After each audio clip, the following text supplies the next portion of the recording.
Hey, what's up? I'm Yasmin and I'm here with Jules Hallam on Intruders TV. You're watching Intruders TV Music. I'm Jules Hallam.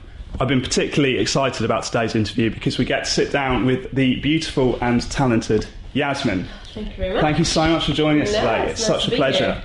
And we're here today predominantly to talk about your forthcoming single, Light Up (The World), featuring a couple of big guns, I think it's fair to say. Shy Effects on production, but Miss Dynamite also collaborating. Yes. How does it feel to be part of that Amazing. project? I mean, if we're talking about UK music, and especially, UK kind of underground urban music, to the biggest hitters in the game, Miss Dynamite, absolute icon.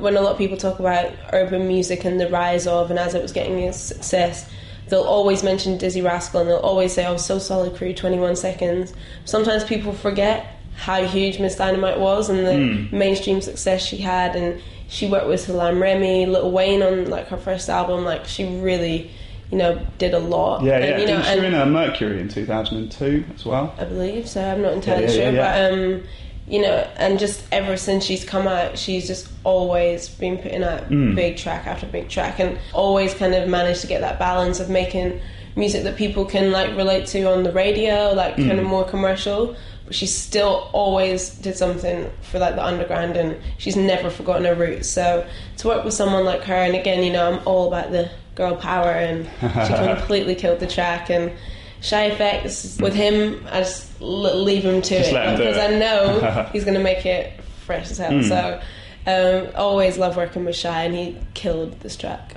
It's funny what you're saying about Miss Dynamite as well, because she kind of, after she had that phenomenal success, she kind of ducked under the radar, and then she came back with Wild Out, DJ Zing, which is such a banging tune. And then the stuff she's been doing with Katie B as well.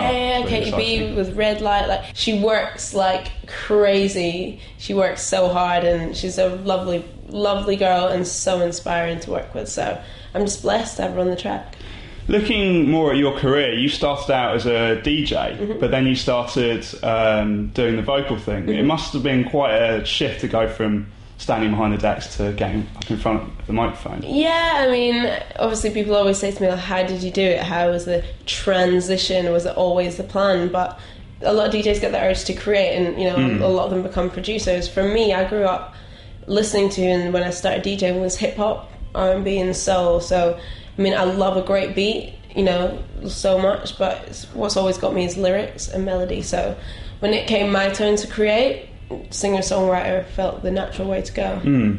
But it's not as though, as a DJ, you just were playing a few clubs here and there. I mean, you've DJed for people like n.e.r.d, Tayo Cruz, Example, Ed Sheeran, and then you suddenly jump into the vocal thing. So it's kind of like everything's been on the up and up. Yeah, it's been fun, the n.e.r.d thing, was amazing, and obviously at the time I didn't realise, I get asked about it a lot in interviews. It's done so well for me and brought me a lot of kind of recognition.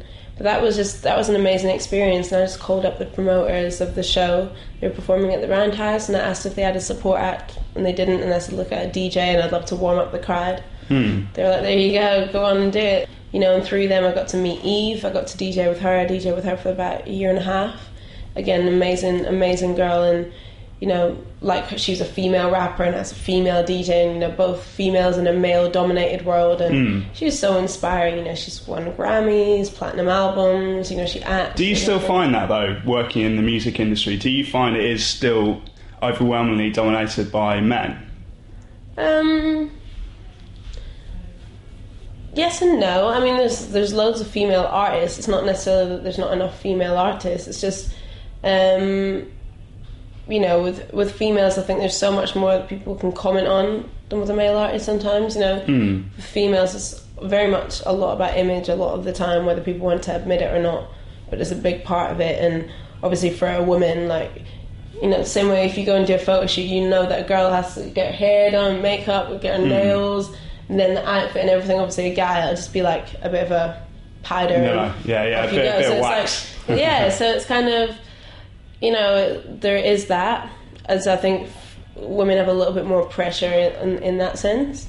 And I suppose with kind of this area of music, what the industry does, it creates stars, I think, more than musicians. Like, look at someone like Jessie J. You know, she went from being like a great singer songwriter to suddenly being a mainstream artist, and you know, everyone's talking about her lifestyle a lot more than her music, and I think that happens a lot with it's this country, isn't it? I think stars. Yeah, it's also this country. I think people in this country get very obsessed with fame. You know, look at the way like we lap up Big Brother and Only Way is Essex and all these things. Like, I'm sure if you ask Jessie, do you want people to be talking about your personal life or your broken foot or anything, I'm sure she'd say, no, I just want people to talk about my music. So it's not like she's putting herself out there for that attention, but you get it regardless. I suppose, though, with all artists, people are going to associate themselves with their music, but then there's always going to be a story behind that band, and I think that's the human interest element which people really I'm definitely, latch onto. I think all about a story.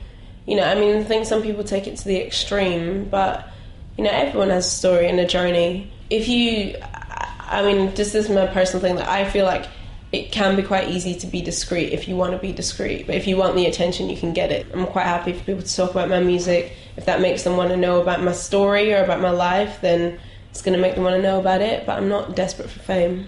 Well, looking a little bit more at your story, you were born in Manchester and you grew up in Glasgow and you moved to London. Were you DJing up in Glasgow, or was it only when you moved down to London? I started DJing when I was 17 in Glasgow in a club. How did you find the shift from DJing up there to moving to London? Well, when I moved to London, the connects I had were in West End clubs, which is kind of the more glamorous clubs in London. And it was a shock. Like in Glasgow, you know, if someone orders a bunch of champagne, they don't put sparklers in it and stop the music and play the Star Wars theme tune. So I guess you can't go to Mahiki in Glasgow and get a treasure chest. Exactly. So that's what I mean. I think up there wasn't so much of that glitz and glam or celebs in the club. It was literally just for the punters, like making them dance and making them have a good time. And I'm glad that I started DJing up there, because it made me do it for the right reasons. Yasmin, I can't help noticing you've got something written in tattoo form in your wrist. I couldn't quite make it out with your animation. What does it say? It says Amantes sunt amentes. It's Latin. It means lovers are lunatics.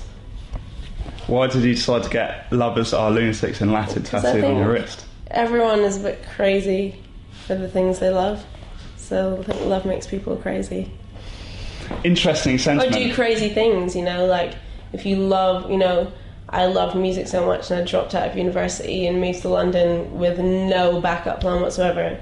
People might say that's a bit crazy, but I did it for something I love. I saw a tweet on your Twitter at It's Yasmin saying you'd love to be in a 3-piece girl group. Yeah. Is that true? Well, I mean, maybe not really, but what I really meant was... Are we talking like Destiny's Child here? Yeah, I'm talking like 90s R&B groups from like SWV, 702, TLC... 3LW, Destiny's Child. The Supremes? That's a bit old school, that one. Taking it way back. Yeah. I'm talking about the 90s. Were they the first girl group, do you think? Maybe. Perhaps they were. Like Total, who else? Like, loads of girl bands, like sort of 3-piece R&B group. Okay. I think it's really cool. Could you see yourself forming like a super group of yourself and like two other amazing Maybe we get Katie B singers involved. Who else could we get? I don't Interesting. know, me and Katie B and someone else, and we could just have a wicked...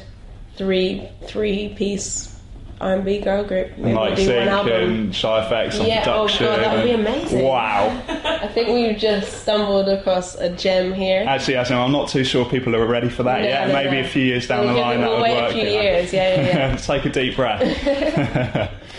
Well, Yasmin, it's been a real pleasure chatting with you this afternoon, and well, best of luck with the single launch. Thank you so much. Thank you. Wicked. That was really good fun. Please make that girl group. That would just be so good.